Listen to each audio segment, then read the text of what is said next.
This is Optimal Finance Daily, episode 305. Take the 1% Challenge by Paula Pant of AffordAnything.com. And I am Dan, your host and narrator here on the show. And if you're new here, this is where I read to you each weekday from some of the best personal finance blogs out there. It's like a big audiobook in little parts, and it's all completely free of charge. And speaking of free, you can be a part of multiple book raffles, get some free spreadsheet tools from us, and much more if you are part of our weekly newsletter mailing list at oldpodcast.com. All you have to do to sign up is to put your email address in over at oldpodcast.com. For now, let's hear from Paula at Afford Anything as we optimize your life. Take the 1% Challenge by Paula Pant of AffordAnything.com. Pop quiz. You're buying airline tickets to visit Grandma for the holidays. She lives on the other side of the nation, too far away to drive. You've budgeted $400 for holiday travel, but you can't find airfare for less than $575. So what do? A. Tell Grandma she'll have to spend Christmas alone.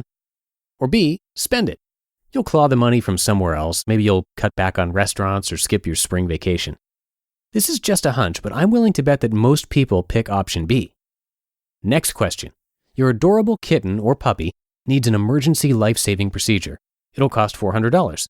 And you don't have a dime in savings. What do? A. Kill the kitten. Or B. Spend it. You'll figure out some way to come up with the money before the end of the month, even if it means mowing lawns, shoveling snow, teaching guitar, picking up freelance work, or selling the junk that's piled up in your garage. I'm certain you've picked option B. In fact, some of you are probably offended this is even a question. Who would choose option A? What's the common thread between these two scenarios? Ruthless prioritization. If something is important enough, you grit your teeth, furrow your eyebrows, and find a way to make it happen. It's during these moments that you realize, I really can't afford anything. Not everything, but anything. But what if you could avoid these financially stressful situations altogether? What if you save ruthlessly in advance so that when emergencies crop up, you're completely chilled out? Yank your savings from the top. Go wild with the rest. I am a massive advocate of the easiest, laziest, more awesome budget hack. Yank your savings from the top and go wild with the rest. Here's how it works. You get paid. Yippee!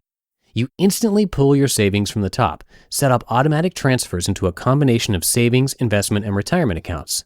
Then, force yourself to live on whatever is left over. No tracking pennies, no scrutinizing receipts, no brain power whatsoever, which is why I like it. Health and fitness bloggers advocate various types of diets. Paleo, primal, vegan, raw food, wheat belly, whatever. Based on the idea that if you're eating the right foods, like vegetables, you don't need to bother tracking calories. You won't gain belly fat by binging on broccoli and Brussels sprouts, and counting calories is a chore that has low long-term adherence. In other words, if you want to give yourself the best chance of success, make a plan that's as easy as possible. Take a minimalist approach. Swallow, as Tim Ferriss says, the minimum effective dose, the smallest dose needed to gain results. This budgeting hack is the equivalent of not counting calories. It's impossible to overspend if you've pulled your savings off the top first. And since those savings are tucked away somewhere safe, you can run wild with the rest of your money guilt-free. It's the anti-budget, the budget for people who hate budgets. But I can't save, and other limiting beliefs. Every time I advocate this budget hack, someone emails me to say, I don't earn enough to start saving. I need every dollar. Fascinating. You're telling me that your take-home pay is $2,772 per month, and your expenses are exactly $2,772 a month? That's a mathematical impossibility. Actually, it's a mathematical improbability. Whatever. I can't save is a limiting belief, a false belief you acquire through negative influences. Once you adopt and internalize this belief, it becomes true until you let go of the belief. Examples. I'm bad at running. I was the slowest runner in 4th grade. As a result, I continue to believe I'm a terrible runner. And because of this ridiculous limiting belief, I avoid running, creating a self-fulfilling prophecy. I'm bad at sports. Ditto. I'm bad at computers. I'm probably good with computers, but I continue to believe I suck because I didn't learn DOS commands in the 1990s. Likewise, I can't save is a mental block, not a logistical one. If you lack confidence in your ability to be resourceful, committed, and creative, you might adopt the belief that you can't save. This is a psychological barrier, not a mathematical one. The best way to break this barrier is by proving to yourself that you have this innate ability. And the most effective way to do this is one step at a time, or in this case, 1% at a time. So here's my challenge to you. Starting today, save an additional 1% of your earnings. If you normally save nothing, save 1%. If you already save 5% of your paycheck, save 6%. If you currently save 10%, save 11%. How much is that? Lop off the last 2 digits of your monthly income. If your after-tax income is $2,000 a month, 1% is $20. $3,000 a month, $30. $4,000 a month, 1% is $40. $5,000 a month, $50. $10,000 a month, $100. And $20,000 a month, $200. But I don't know how much I currently save. Don't worry about that. Just save 1% more. Do you know what you earn? Then check the chart, figure out the value of 1%, and shovel that much more to the side. Set up an automatic transfer that directly puts that money into a high-interest savings account, and adjust to this lifestyle for a month. You'll hardly feel a difference. By cutting a weekly carton of orange juice from the grocery store, you'll save $20. The orange juice plus turning down the thermostat, you'll save $30. Dropping to a cheaper cell phone plan, you'll save $40.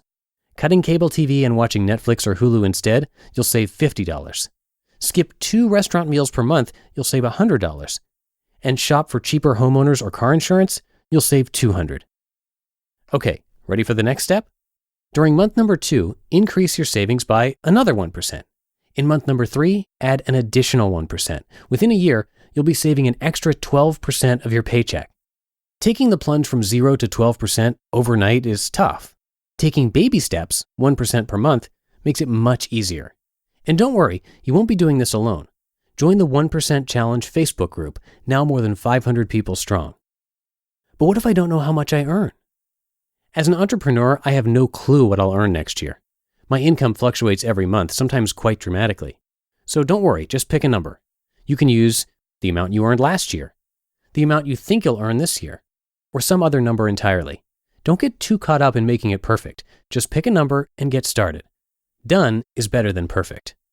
So, let's gear up for the 1% Challenge, the easiest possible way to boost your savings by 12% within a year. Are you in?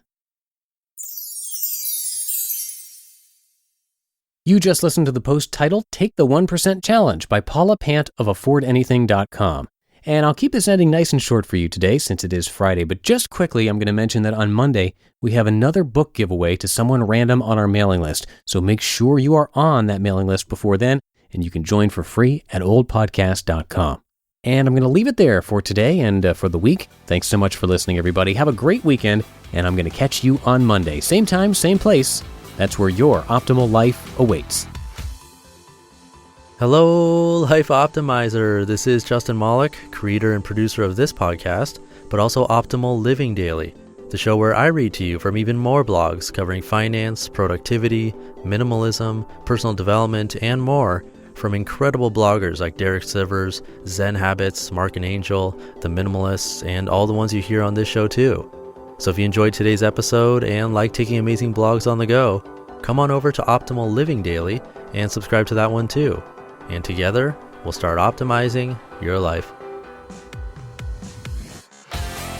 You've been listening to Optimal Finance Daily. Be sure to hit the subscribe button to stay up to date on each new episode and head to oldpodcast.com. That's OLDpodcast.com for a free gift as well as more actionable tips and resources to help you maximize your potential. Thanks for joining us, and remember, your optimal life awaits.